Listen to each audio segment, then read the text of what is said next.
Welcome. I would like to welcome you to another episode of the Unpopular Podcast. This is the man, the myth, the legend, Jalen Hunter. It's getting cold outside, y'all. Go get you some Unpopular Podcast merch. Go get you some hoodies, a long sleeve sweater.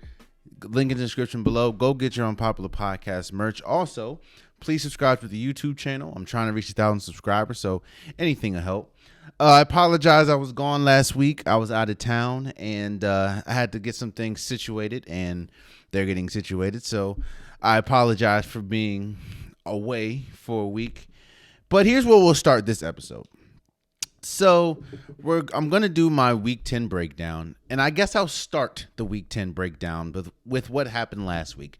The biggest news that happened last week, of course, was Odell Beckham Jr. choosing the Los Angeles Rams over teams like the Packers, the 49ers, the Chiefs, teams like that. And a lot of people were confused. I was confused a little bit. I was confused because you leave an organization that is the Browns because you weren't getting a lot of targets. Clearly, you didn't have, chemistry. You had, I guess, on-field chemistry issues with Baker Mayfield. That is Odell Beckham Jr. He just wasn't that productive. In fact, he really wasn't productive at all for the Browns. He maybe had a game or two. The only game I can really remember that he was a big factor was the game against the Cowboys maybe last year. So Odell Beckham Jr. did not have, his landing spot, no, the Browns being his landing spot wasn't the ideal spot for him. And, when they released him and he didn't get picked up from waivers, he was a free agent. You can pretty much pick where you want to go. And a lot of people, including myself, thought that, I don't know, maybe the Chiefs or the Packers would be the best options for him. In fact, reports were coming out saying that the Packers and the Chiefs were pretty much his number one his top destinations. And I understood that because, if you look at the Chiefs, a lot of people say, why would you go to the Chiefs? They have a bevy of talent on the offensive side of the ball. Actually, I think only Tyreek Hill is the only he's the only wide receiver over 500 yards this year. So he would be a really good complementary piece, a really good number two. And if you look at the Packers situation, same thing. Outside of Devontae Adams, you can't really trust Lazard like that. You can't really trust Valdez-Scantling like that. You can't really trust, Amari Rodgers, some of the pieces that they have at the wide receiver position. And all the reports that we heard was, he wants to go to a place where he'll win or where his talents are valued. And to me, and a lot of people, the Packers and the Chiefs, I don't know, maybe the 49ers were in there as well, those teams would have benefited the most. So when the report came out and when it came out that he was choosing the Rams, it was confusing to me. I mean, you have Jefferson, you have Cooper Kupp, you have Robert Wood at the time. I just didn't understand. The Saints was another team that I could understand. I mean, Michael Thomas is out for the year. I kind of get why he didn't choose to go there with, Jameis Winston being out as well. But Odell Beckham Jr. choosing the Rams was confusing to me because you would go to a team that you would probably be at best seeing looking at his production that we've seen for the past, I don't know, year or two. He's been injured a lot. That's you can't really negate that. He's been injured a lot, and I don't think that his talent, pure talent, still he can still be a top receiver, but we haven't seen it in a while. And I thought that you would go to a place where you definitely have to be the number two. So when he chose the Rams, it didn't make sense. But I get it. I say it didn't make sense, but then at first it didn't make sense. But I understand. They also picked up Von Miller. I understand that you would at this point, and he pretty much alluded to it. They're chasing rings. Von Miller, Odell Beckham Jr. You're chasing rings. I get that. And you look at a team that is the Rams. that team on paper is stacked. Like I said, you have Matthew Stafford on the defense. You have Jalen Ramsey. You have Aaron Donald. It's a stacked team. So you would want to go to a team that they're trying to duplicate what we saw last year from the Bucs. You know, you get Tom Brady, you get Gronk, you get AB, you know, that bevy of talent, plus Chris Godwin, plus Mike Evans, plus Leonard Fournette, plus Ronald Jones. They're trying. The Rams are trying to duplicate what the Tampa Bay Buccaneers did. So I understand it. So I'm going to start this Week 10 breakdown with the game that we saw on Monday night, which was the 49ers and the Rams. The 49ers destroyed the Rams 31-10. There's a lot that you can pick from this game, but the biggest reason, the biggest thing that I saw was I saw two teams that were in two completely different headspaces. And what do I mean by that? The 49ers, they are pretty much seated in one of the most competitive divisions in football. When you have the Rams, when you have the Cardinals, and you have the Seahawks, they're put in probably one of the most competitive divisions in football, which is the NFC West. And the last thing you want to do is lose to not only a divisional team, but they've been struggling this year with injuries to Jimmy Garoppolo, injuries to Trey Lance, some key injuries on the running back position, defense position. Monday night was pretty much this is the season. There's still an outside chance that they can make the playoffs. This is their season. Monday night was their season. Monday night they had to go out and win. If not, you can at that point they'll be 4-6. I mean, they'll be 3-6. If you go down 3-6, you're pretty much done in the playoffs, especially, and we'll talk about this in a second, especially when you're in the NFC. So they played hunger. Deebo Samuel has had an incredible year. Jimmy Garoppolo played well. They were running all up and down the Rams. The 49ers played like they were the hungrier team. They played like they knew that if they lost this game, the season pretty much over. There was no chance of making the playoffs. And they played hungrier. They also played more inspired because, you're playing against a divisional rival. You're playing for your season essentially. And of course there's an added back and forth between, the quote unquote young gun coaches. When you have Sean McVay for the Rams, Kyle Shanahan for the 49ers, they when they go back, a lot of people kind of tout those two as the best or the better young coaches in the league. So, you're gonna there's an added layer of competitiveness. You know what I mean? That's what I saw out of the 49ers.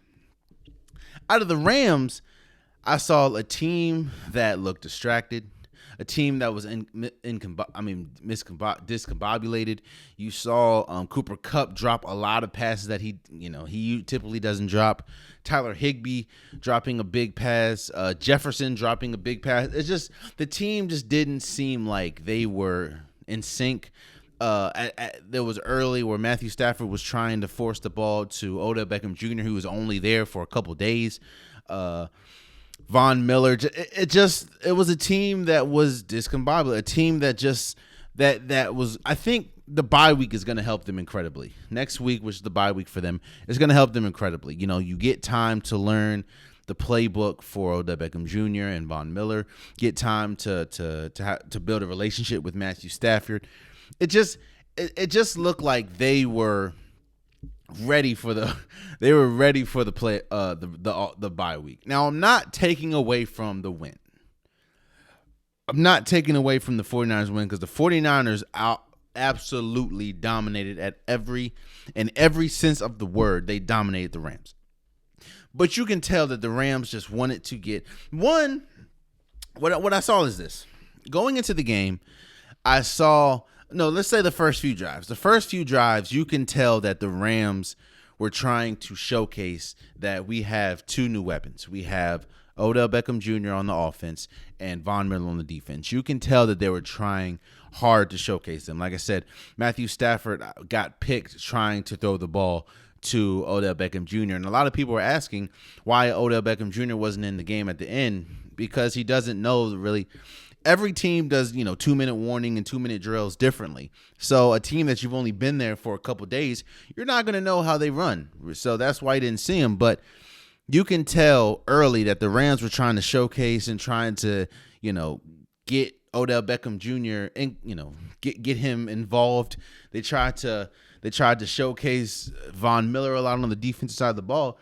And once they saw that it just wasn't working, it just wasn't that night, then it just looked like they were just a step behind the whole night. And a lot of people are you know what? I'll talk about it in a second. So shouts out to the 49ers for winning or beating the Rams on Monday Night Football 31-10. Let's go with the game, because I didn't talk about it because I was off last week, about the game we saw last Thursday, which was, that was a while ago, which was the Dolphins beating the Ravens 22-10. I just think that it was a bad game. I think a lot of people were saying, the Dolphins drew up a game or cracked the code on how to stop the Ravens.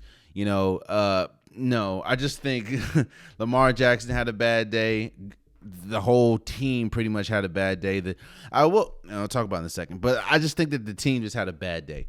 And the Dolphins had a good day. You start Jacoby Brissett, he gets hurt. Tua comes in, and a lot of people were questioning why would you start Jacoby Brissett if Tua was ready.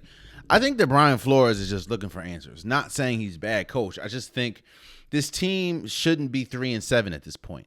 A lot of people thought that this team a lot of people going into it, including myself, thought that this team had playoff aspirations, and it just one way or for one reason or another, they just have not met up to expectations this year. And I just think that, you see Jacoby Brissett in a week of practice, you see Tua in a week of practice, it's like Jacoby Brissett's had a better week of practice than Tua, I'm going to play him. So I don't think that the Ravens are done. I don't think that the Dolphins have arrived. I just think that the Dolphins played their best offensive game they played all season, and they destroyed the Ravens defense. So, and I just think with Lamar Jackson's side, it just wasn't the best game as far as offensively for the whole team. So there's that, man. Shouts out to the Dolphins. The Bills destroyed the Jets 45-17. A question has been prompted. Now, I understand that, especially with first-year head coaches, you should be patient, especially with first-year head coaches. And when you look at the roster they have with the organization, you usually should be patient. The Jets, there's no real expectation for the Jets to be good, but you should have patience, especially when we talk about first-year coach, first-year coaching staff, rookie quarterbacks. But something that should be a cause for concern.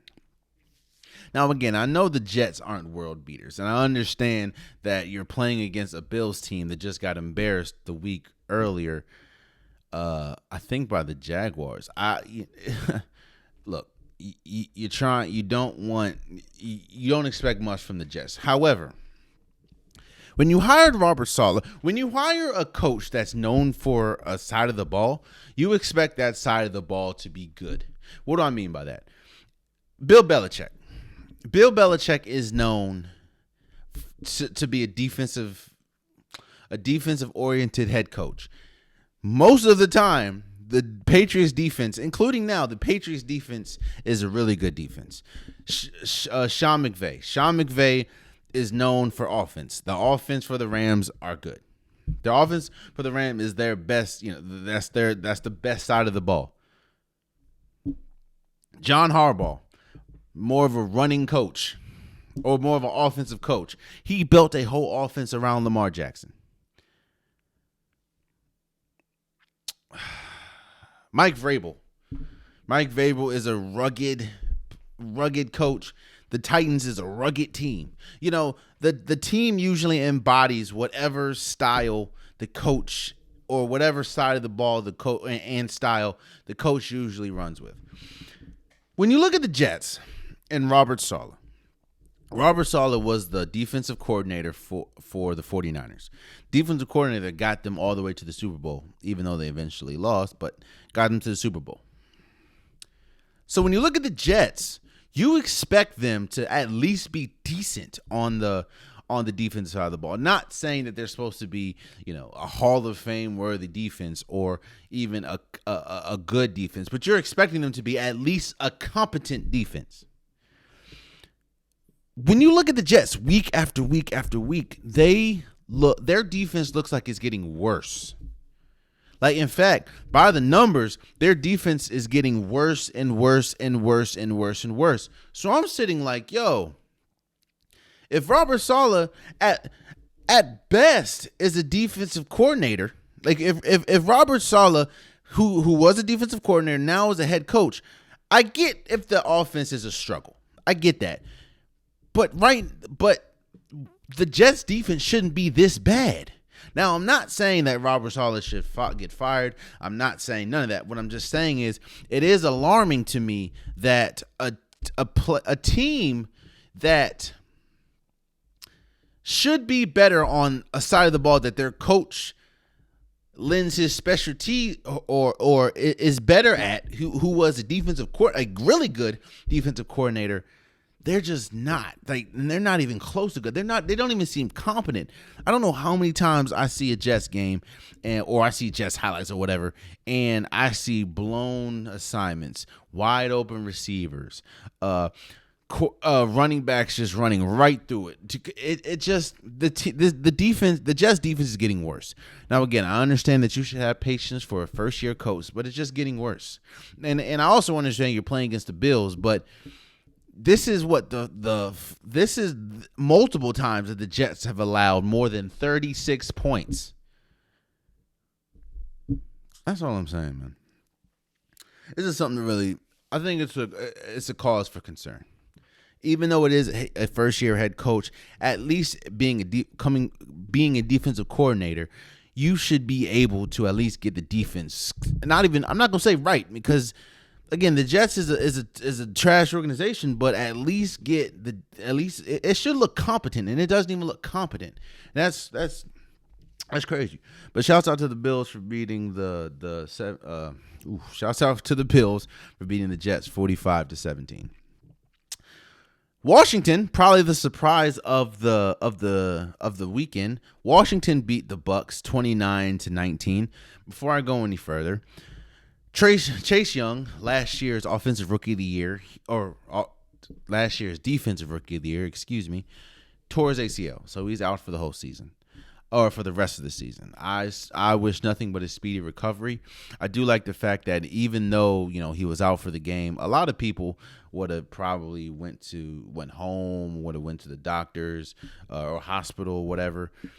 He got on crutches and he came back to support his teammates. That just shows the type of character that he is. Not saying he's the first person that does that, but what I'm saying is usually people would either go, they'll go to the hospital or straight after that. But I think I know it's a huge loss for Washington. Now, I understand being 3-6, the hope of the playoffs is kind of bleak, especially when you also hear reports about, Ryan Fitzpatrick not playing for the rest of the season. But losing Chase Young is a huge blow. Now, yes, the defense, the Washington's defense has been very underwhelming this entire year.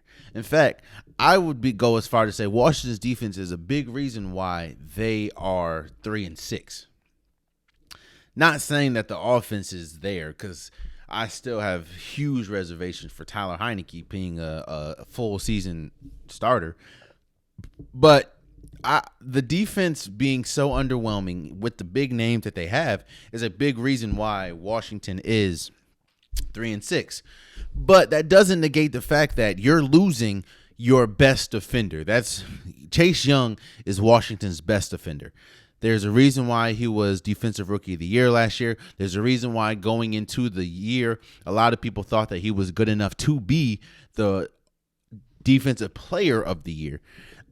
He is the leader of that defensive side. Now, I understand you have Montez Sweat, you have Jonathan Allen, you have Deron Payne. You still have players, and I say that to say, they have been, yes, they have underwhelmed this year, but they do still have good players. But when you lose your leader, when you lose the heart of the defense or the heart of that side of the ball, is definitely going to struggle. Now, I understand that Washington's playoff hopes is very small, if any, but losing Chase Young is definitely a huge blow to Washington. So I wish nothing but a speedy recovery for Chase Young.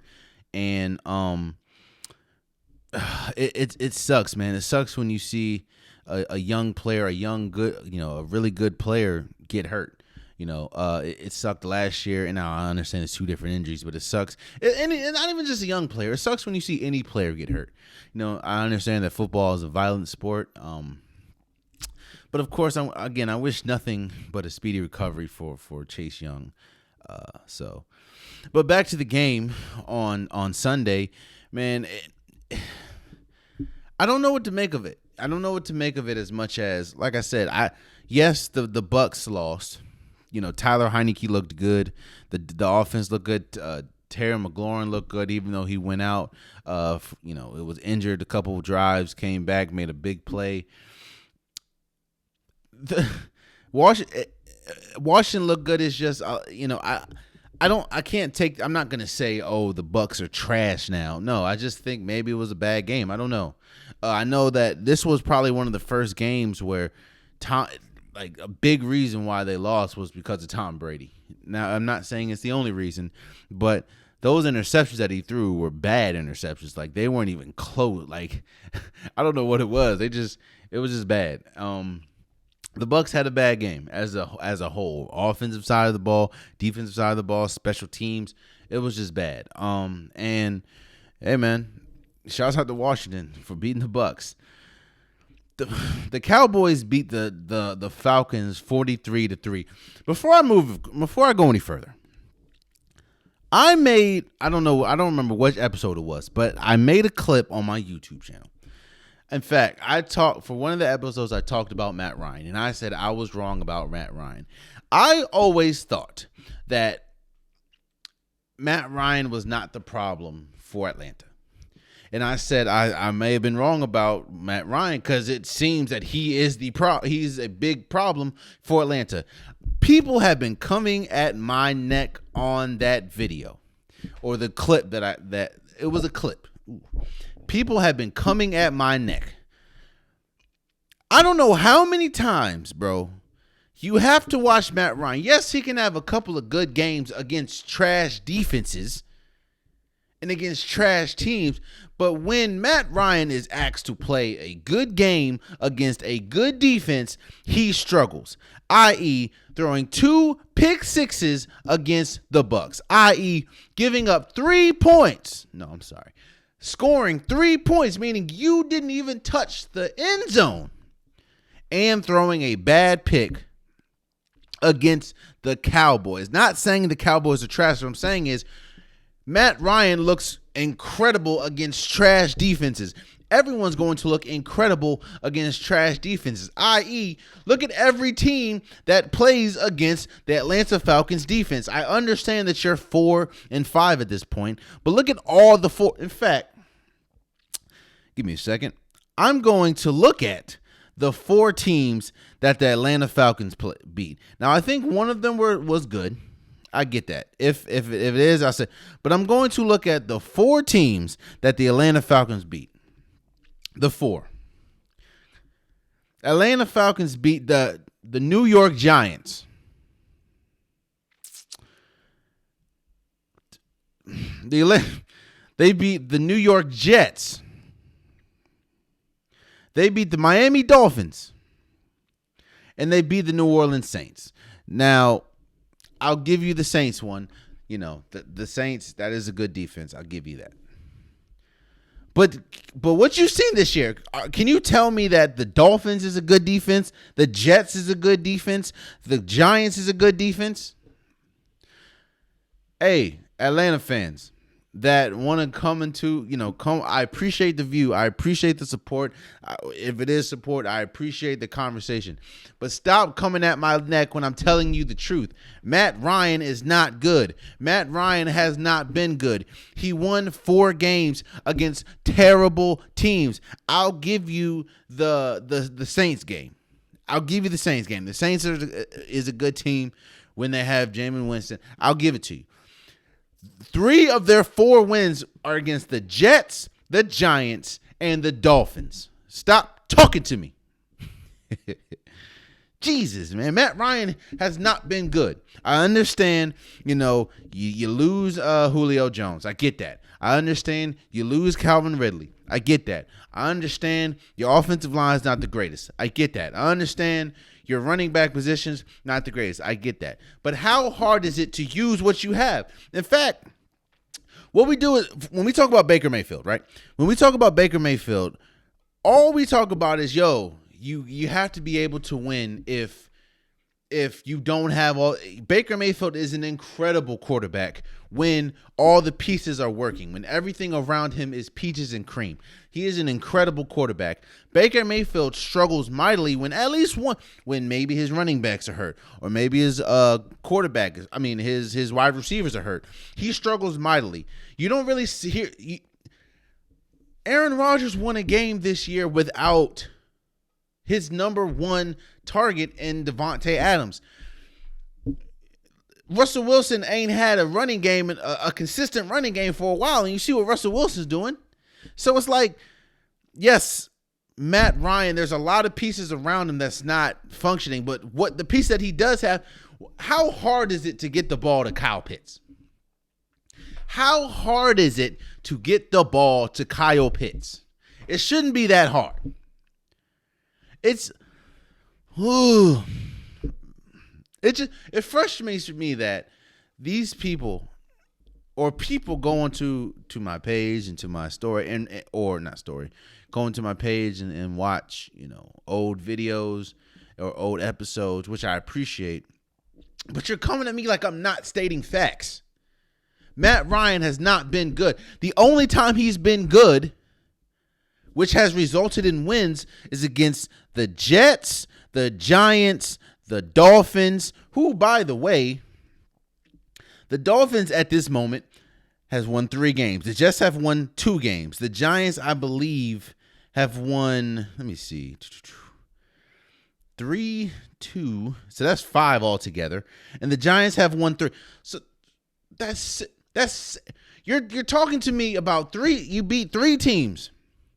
The Giants, the Jets, and the Dolphins, who altogether have 8 wins. Matt Ryan's not good. And shouts out to the Cowboys, man. Dak Prescott looks good. Everyone on the the defense, they had a stinker last week going against the Broncos. It was I think it was just one of those bad games. Like I said, every team has those games. And like I said, everyone was firing on cylinders, and the Cowboys looked good, especially against a Falcons defense that's not good. So shouts out to the Cowboys for beating the Falcons 43-3. The Titans beat the Saints 23-21. You win, and the Titans are finding ways to when you lose Derrick Henry, that's a big part of your offense. That's a big part of your team altogether. And, Adrian Peterson is keeping the thing afloat. Ryan Tannehill, A.J. Brown, they're finding other ways to win. I don't know how sustainable that is in the playoffs, of course, but right now they're the number 1 seed in the AFC, and they're finding ways to win. So shouts out to the Titans for beating the Saints, man. The Colts beat the Jaguars 23-17. Again, I didn't watch this game. It's the Jaguars. It's the Colts. The Colts, they are on a bit of a streak. I think they've won 4 of the last 5, I believe. And they're good. Again, I don't I do not trust. It's hard for me to trust not Kirk Cousins. Hard for me to trust Carson Wentz after what I've seen this year and the year previous and the year previous. But they're good right now. Their defense is kind of carrying them, honestly, and Jonathan Taylor is kind of carrying. This man is looking like he's running all the way to freaking Canton. That's how Jonathan Taylor is hooping, man. So shouts out to the Colts for beating the Jaguars.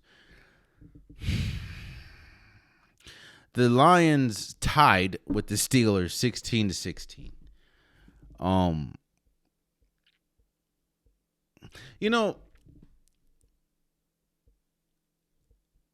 This game, I understand Big Ben didn't play due to COVID. I get that. But this game was just so Steelers, man, and Lions.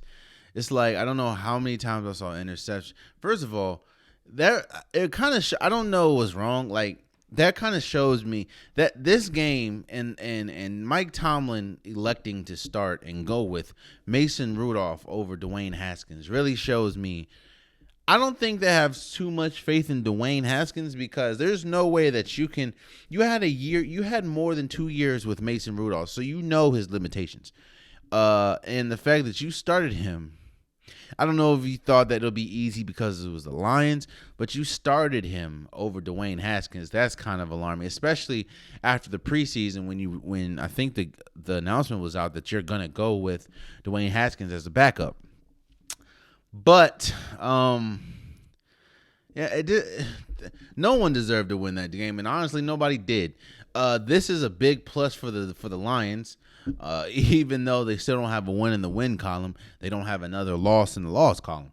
But no, interception after interception after fumble after missed kicks after sacks in horrible positions from both teams. TJ Watt did go out, so that was big for the Steelers, but you tied with the Lions. And that's a horrible like both. That's why I said, it's even though they're 5-3, we're 5-3. It's hard to trust the Steelers because the Steelers can have games like this. Again, I understand that Big Ben didn't play, and I think that if Big Ben would have played, they could have won. However, I don't think it would have been like a blowout. It's just the Steelers just.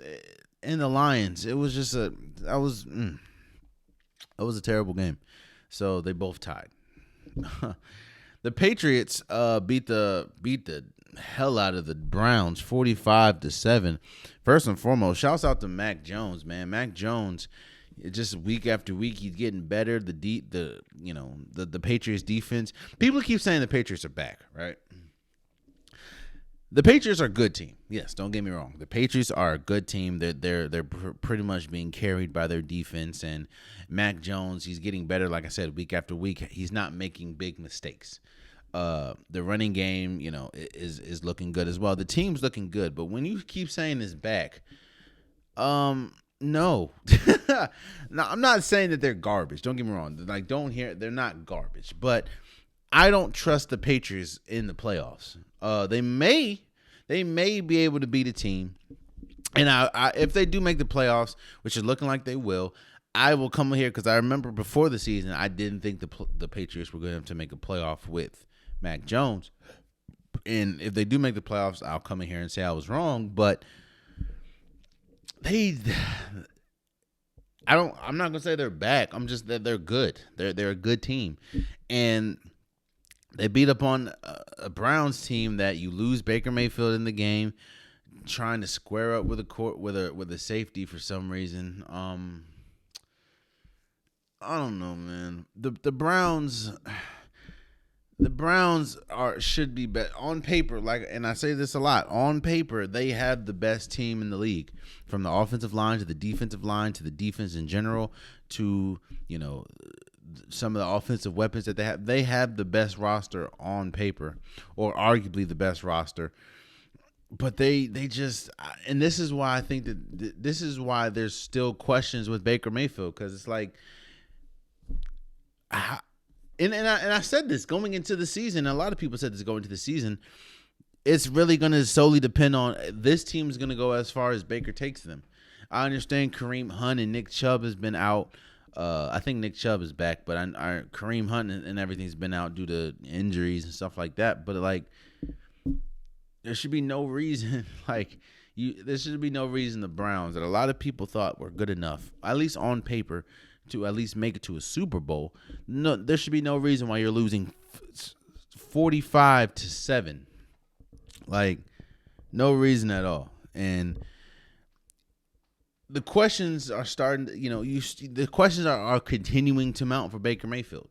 He was a number 1 overall pick, and it's like, I think that the Browns have such a poor history when it comes to quarterbacks. It's like, you have one quarterback that takes you to the playoffs, and now it's like, hey, we have to stick with this man through thick and thin, even though you're seeing that it may not be working. I don't know.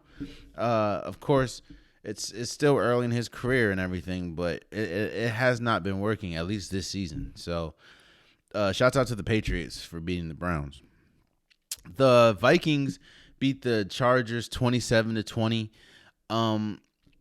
The Chargers, Justin Herbert, he's had a tough few weeks, man. Like, he's not having a really good run right now. I don't know what it is, but the last few weeks he has not been that good.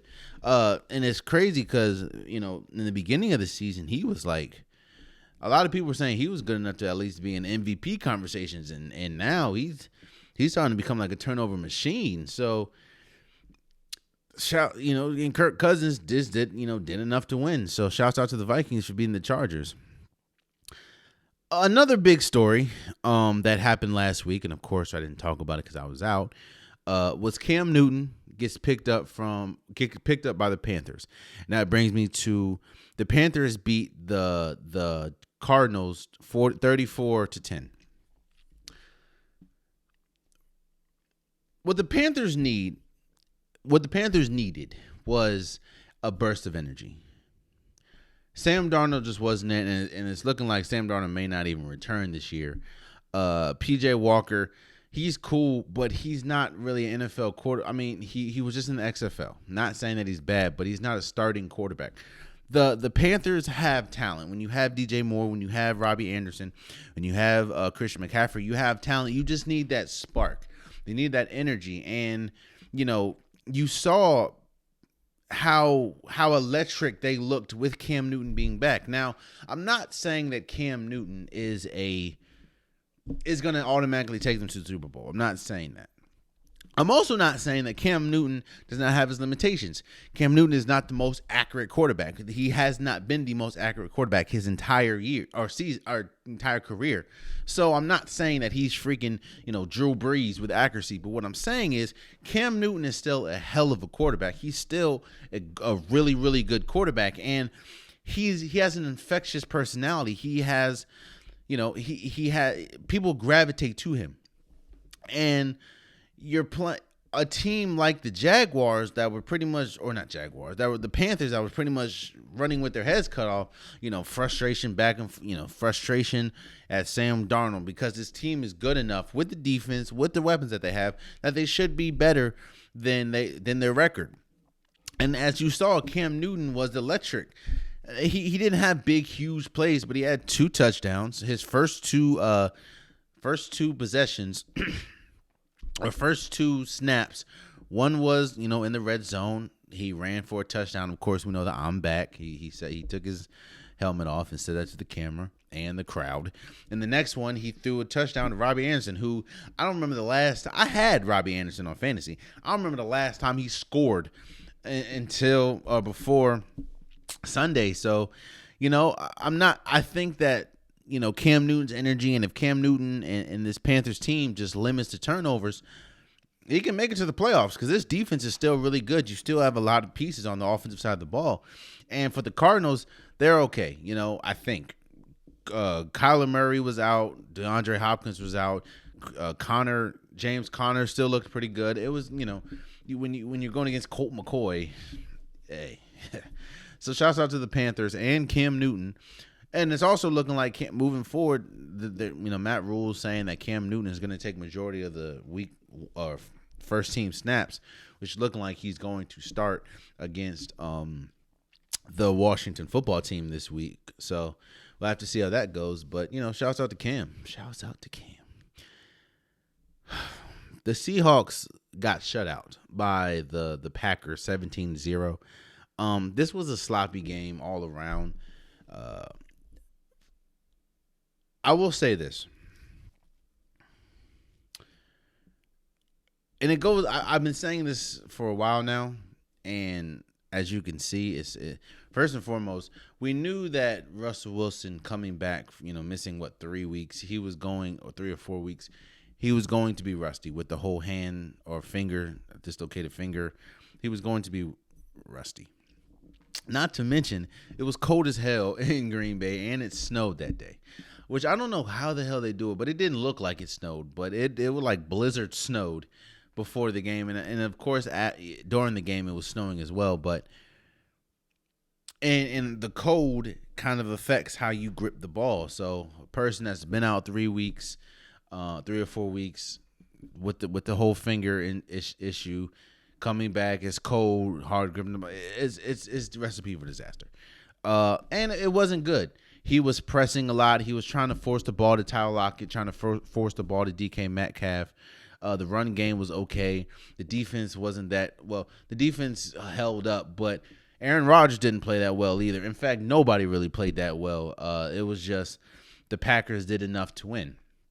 And I think those are the type of games that you have. The Packers are playing incredible right now. They just didn't have that good of a game. But you have those teams that there's going to be weeks where you play and you're really just trying to make it. Like you don't have it. You don't have it all, And Aaron Rodgers was coming back from, missing last week from COVID. So both of them kind of had rust. Of course, Russell Wilson had more. But like I said, I will say this. And we've been talking about this for a minute, but Sunday was prime example.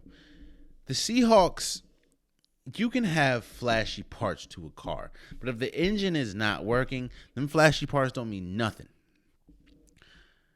You have DK Metcalf, you have Tyler Lockett, cool, but this team is not good without Russell Wilson. And if Russell Wilson's there and playing and has a bad game, 9 times out of 10 they're losing that game. That's just how this team is so dependent on Russell Wilson, and it's clear. He has a bad game. They looked horrible on Sunday. When they don't play, I think they only won 1 game, and that was against the Dolphins, I believe. So, or maybe the Jaguars. I don't remember. It was one of them 2 teams. So it's like the Seahawks ain't going nowhere, man. This is why it's hard for me to always, when they have sleepers of teams that can make the Super Bowl. It's hard. I kind of consider the Seahawks, but it's tough because like the Seahawks, it's Russell Wilson or bust because they ain't really nobody else. Their run game is inconsistent because their running backs usually get hurt. Unfortunately, Chris Carson, he gets hurt a lot. Their offensive line's still horrible. The defense is god awful. You have Jamal Adams, who was a safety, by the way, who was incredible in the run game. But God, he is terrible in the pass game. Even though he did catch an interception, I think that was like his 2nd interception of his career. So, and the Packers, like I said, it was an ugly loss, but ugly win, but it was a win, So you take it. So shouts out to them. The Eagles destroyed the Broncos 30-13. I think a lot of people, what they saw the Broncos do, what they did to the Cowboys, and like, oh man, they don't need Von Miller. They're not saying they need Von Miller, but they're going to be good. No, they're not. They got destroyed by the Eagles, man. They got destroyed. It was bad. And the Chiefs beat the Raiders 41-14. hey, it's starting to look like the Chiefs are getting back, man. Patrick Mahomes looked like the Patrick Mahomes of old. This team looked good. There was a couple drops, but didn't really affect them. He didn't throw any interceptions. It looks like the Chiefs are starting to roll, and they're 6-4 now. So, yeah, man, all those doom and gloom for the Chiefs. It's looking like it's not it's not really working out. So, but those are my breakdown, and I wanted to do this moving forward. So, you look, the playoff pictures is starting to kind of shape. Now it is a close race, especially towards the bottom of the playoffs for both conferences. But when you look at some of these teams, what I wanted to do is this: I wanted to look at the playoff teams, some of the playoff teams, and see what their biggest flaws. What's the one thing that's going to hold them back from winning a Super Bowl? Let's start with the NFC. Let's start with Green Bay. The biggest thing that's going to hold Green Bay back from winning a Super Bowl is the others. And when I say the others, when you have Aaron Rodgers, their defense is incredible. Their defense has been great. And you still have Zaire Alexander, who is hurt. He's supposed to come back. And we need to know if Za'Darius Smith is going to come back. But their defense is going to be fine because you're going to get arguably the best corner in the game. It's just, we know what you're going to, Aaron Jones, he sprained his MCL. He's out 1 to 2 weeks. How is he going to be? And when I say the others is, can you trust Valdez-Scantling? Can you trust Lazard? Can you trust some of the pieces? Because what Aaron Rodgers is going to give you. You know what Devontae Adams is going to give you. Some of the big names. Their defense has been great. It's just when a team takes away, which is easier said than done, but when a team takes away Devontae Adams, who else is going to step out? Or who else is going to step up? Who else can Aaron Rodgers trust? And I think that's going to be a big concern going into the playoffs with the Packers. With the Arizona Cardinals. It was hard finding a weakness with Arizona Cardinals, but the biggest weakness, honestly, is health. As we're seeing, DeAndre Hopkins, he's hurt right now. Kyler Murray's hurt right now. Health and Kyler Murray has been incredible all year, but there are still times when he kind of throws it up and maybe gives you 1 or 2 chances to snag the interception.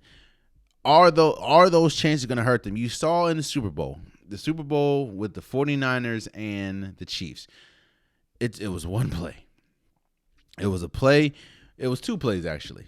Of course, the last one with Emmanuel Sanders. Jimmy G just completely overthrew him. But there was a play when he threw the jump and it was intercepted. And it was like, he's going to give you 1 or 2. Kind of like Kyler Murray. Not saying he's reckless, but Kyler Murray, or he is kind of reckless, but not saying it hurts them. Kyler Murray is going to give you 1 or 2. It's just, are you going to snag and are they going to be in big positions? So, the health and those 50-50 plays, is it going to go the Cardinals' way or not? So, Dallas is another team that was kind of hard for me to choose, but I'm going to say their corners. I'm going to say the secondary of their defense. I understand when you look at Trayvon Diggs and you see, wow, he has a lot of interceptions, which is incredible. But you're starting to see, man, like you can get some plays off them. If what Trayvon Diggs does a lot is Trayvon Diggs goes for the home run a lot. He will go for the interception a lot, which means that he kind of freelances a lot. And as we've seen, either he's gonna what we see with Trayvon Diggs is he's either gonna get the interception or he's gonna give up a big play. And so I think that could definitely hurt them in a couple games, even though they did lose, only 2.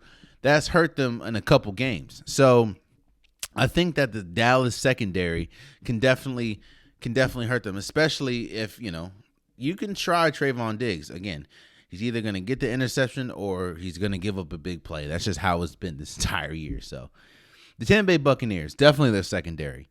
Man, when you have Richard Sherman playing, or their secondary is just it's been decimated with injury. Corner after corner after safety, they've all been hurt pretty much. I don't think Tom Brady's going to be Tom Brady. Gronk's supposed to be coming back at some time. AB may come back, but that's that secondary. You know what you're going to get from the front in the defense. Levante David, Shaq Barrett. You know what you're going to get from them. It's just the backside, like what happens in the secondary, and I think that can definitely hold them back. The Rams, man, when you see the Rams and you hear that they have Jalen Ramsey and Aaron Donald on the defense, you're going to think that their defense is great. The Rams have one of the worst running defense. You saw on Monday night against the 49ers. Their running defense is horrible. Outside of Jalen Ramsey, it's not even their whole defense is god awful. Outside of Jalen Ramsey and Aaron Donald, you take them out, their defense is horrible, from giving up huge big third downs, getting run all up and down. Outside of Jalen Ramsey, if you throw in any other direction, Jalen Ramsey more than likely is getting caught. If you run in the opposite direction, or on the other side of Aaron Donald, more than likely you're giving up a big play, or you're getting a big play. So their defense is horrible, man. They have a lot of shiny pieces on the offensive side of the ball. Their defense is horrible. Now we'll see what happens, once you truly integrate Von Miller, but their defense most definitely can hold them back. Like it's not even a question at this point. It is bad. Let's go over to the AFC. Let's start with the Titans. And that, to me, is huge. Is Derrick Henry. Yes, they've been able to sustain some wins, but when you lose somebody that's mostly 90% of your offense, once you get to the playoffs and teams start to hone in on you, it's gonna be a lot tougher to manage. It's gonna be a lot tougher to move forward for the Titans. And again, it's hard to replace 90% of your offense in one player, and I think that's going to be huge, especially in the playoffs. The Buffalo Bills, their offense just isn't really clicking yet. Now, I understand they're destroying people, but their offense has not been like it was last year. If their offense this year was playing like it's played last year, and their defense is still playing how it is now, they would be Super Bowl champions. So I just think that their offense, they still don't really have a running game. Devin Singletary's cool, but you still don't have a running game. And I think that, when your best running back is Josh Allen, now I understand you can say, what about the Ravens? When your best running back is Josh Allen, it could be tough. So that's kind of the big reason why they didn't beat the Chiefs in the AFC Championship last year. So their offense just isn't really their offense hasn't really clicked like we thought it was. So I think that could hold them back. The Ravens, that defense probably had maybe 2 good games. Their defense is, now I do understand that their team pretty much has been decimated with injury, like decimated. And now it came out that I think the defense, like Wolf probably isn't going to play this season, but their whole team has been decimated, and they asked Lamar Jackson to do too much. Rashad Bateman, he's been pretty good, in his limited time, seeing as though he missed majority of the season. But injuries in the defense is definitely going to hold, because Lamar Jackson has improved. Lamar Jackson has improved incredibly, and it's just the defense, man. It's that defense is is not it. Is not it at all. So that's the Ravens. Kansas City Chiefs. We need to see. Right now, their defense is horrible. Ain't no right now. Their defense is horrible. Their defense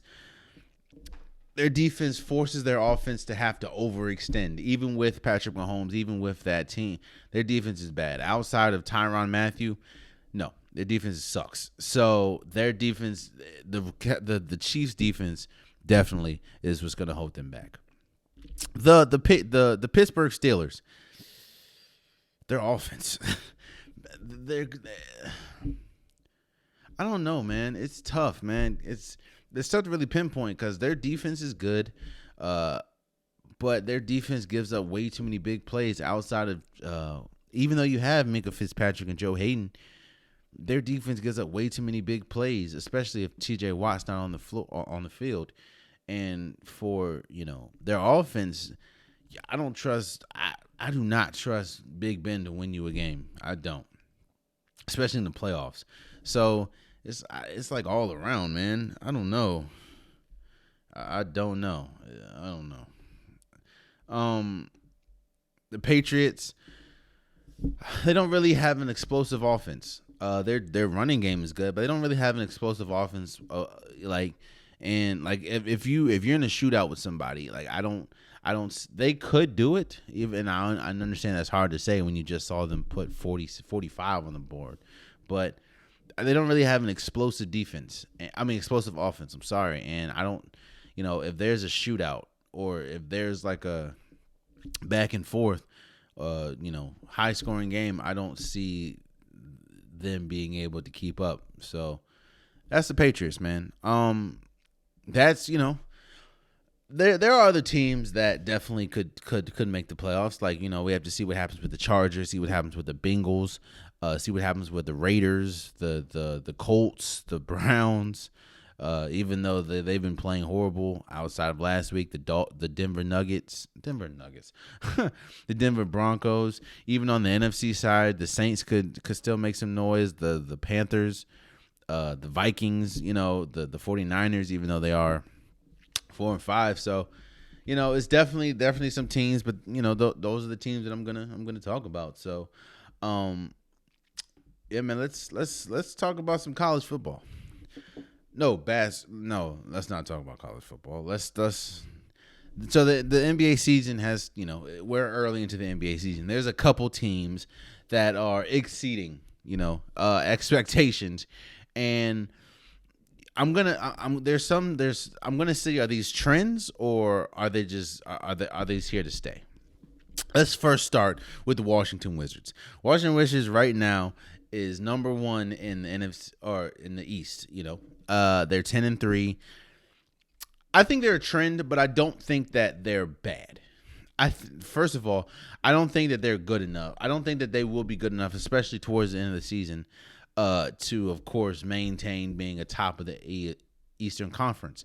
What I think it is I think that, you're catching good teams good, and this team is clicking. It's when you have when you have players like Spencer Dinwiddie, they have really good complementary players. That's it. What the Wizards have been struggling with for a while is you have really good top players. Like you had Russell Westbrook, you had Bradley Beal, you had John Wall, you had Bradley Beal. Outside of that, you didn't really have much. I mean, you had Trevor Arizas, you had Paul Pierces, you had you didn't really have solid complementary pieces. And the fact that now you have Montrezl Harrell, you have Spencer Dinwiddie, you have Kyle Kuzma, who's played great. Deli has been good. They have a good complementary or a good complement of pieces. Do I think that they're good enough to maintain and remain being number one overall seed in the East? No, but I do think that they're good enough I think they're a good team. I think they're a really good team. And especially, they play hard and they're playing defense, something that they have not played in a while. So I think it's a trend that they'll be top of the East, but I do think that they are a good team. Kind of same thing with Chicago. I was wrong with Chicago, man. Chicago has blown my expectations. It's not because offensively, because I knew that Chicago was going to be good offensively. It's they have been good defensively. Alex Caruso has been great. Lonzo Ball has been great defensively. You got DeMar DeRozan playing defense. I think that the Bulls, if they continue to play like this, the Bulls are here to stay. As far as this is a rugged team, I don't think that they're good enough to win a championship or something. But I do think that they're incredibly good. Like the top of the East is, I mean, Washington, the Bulls, Brooklyn Nets, and the Heat. Those are the only teams right now, that have been consistently good throughout the season or throughout the early parts of the season. I mean, even though Milwaukee is 11th in the Milwaukee's gonna have something to say. Atlanta's gonna have something to say. Charlotte has been good. So has Boston. Still early, but I don't see that being trends as far as the Bucks struggling or Boston struggling. I think those are probably trends, and that's not going to last too long. So, but I am liking what I'm seeing out of Washington. I am liking what I'm seeing out of the Bulls. I am liking what I'm seeing out of teams like the Heat, the Cavaliers. Even though Evan Mobley I think is going to be out 1 to 2 weeks, due to injury, but he has been really good. He's been in Rookie of the Year talk. So, also Golden State has been great. They're clicking, and it's crazy, man, when you see that and that Klay Thompson and James Wiseman are supposed to come back this year. So they've been good. Denver's been good. It's been a great early part of the season, and I'm excited. I'm excited, man. I'm excited for what we're seeing, in basketball. So let's move forward. College football. People are saying that this is probably one of those seasons that have a lot of parity because you have Georgia at number 1, you have Alabama at number 2, you have Cincinnati at 3, and Oregon at 4. Ohio State at 5. Ohio State just was it. Oklahoma just lost. But I don't really think there's parity as far as this year. Yeah, but I don't, when we talk about parity in college football, of course, a lot of people want to go to, is Alabama in it? Or, is, Clemson in it? No, we're not getting that. But, we're still getting Alabama. They're the 2nd seed. But it don't look like nobody beating Georgia. This is probably one of the best defenses we've seen in a while. Georgia is stomping people, man, and it's starting on the defensive side of the ball. And outside of possibly Alabama, I don't really see anybody beating Georgia. I don't. I think there's a reason why they're 10-0. I don't see many people beating Georgia. Maybe Alabama. Maybe Ohio. No, I don't see anybody beating Georgia. And I say no to Ohio State because they lost to Oregon at home. And Oregon, they've been struggling offensively. Even though they're at 4, they've been struggling offensively all year. So, yeah, no, I don't see it. But I'll keep talking about it. I'll keep y'all posted. But it looks like Georgia is a country mile better than the rest. So, that's that. Before we go, college basketball is back too. It was back last week, and this is looking like a good year, man. Duke looks good. Kentucky looks good. Emoni Bates in Memphis look incredible. It looks good. UCLA looks really good. They look like they could be the best team. This is gonna be a good Gonzaga, of course, with Chet. And Drew Time looks like this. They look really good, man. And Kansas looks incredible. Purdue. This looks like this year to me is wide open, but it's wide open because there's a lot of good teams. Usually in college basketball, when you say, it's wide open, that's because there's not really too many good teams. No, I can make a case. I can see Gonzaga winning. I can see Kansas winning. I can see UCLA. I can see Purdue, Villanova, Duke, Memphis, Michigan, Baylor, Oregon, North Carolina. I can see these teams winning. These teams are good. Arkansas. Like, you can go 16, 17 deep and see, and you'd be like, damn, Alabama won the national championship? Wow. Or Alabama is this good, or Houston is this good, Florida's this good. It's a good year for college basketball, man. And I'm excited, man. It's been good. And we've already seen some really good games. Emoni Bates dropped 42. Emoni Bates should not be in college, bro. Him or Jalen, they should not be in college. But, hey, that man dropped 42 his first college game. Chet had like a 26-point double-double or almost triple-double, bro. Drew Time had like 37 the other night. Drew Time. Or Drew Timmy. I'm sorry. Drew Timmy had 37 the other night. It's incredible. It's incredible. So Johnny Drew guys was, I think, hit like a game winner the other night. So, hey man, I'm excited. I'm excited about college basketball, man. I love basketball as a whole, and college basketball, I mean, it's always great. So, but there you have it. That has been today's episode of the Unpopular Podcast. I appreciate you guys. If you get you on, again, it's getting cold out there, man. It's December. Go get you on, or it's November, but it's almost December. Go get you Unpopular Podcast shirt, hoodie, long sleeve sweater, joggers. The link is in the description below. Go get your merch today. Go bundle up with a very comfortable hoodie, might I ask. Also, please subscribe to the YouTube channel. I'm trying to reach 1,000 subscribers again, so anything will help. I appreciate you guys. I love you guys. Again, I apologize for missing a week. And until next time, much love.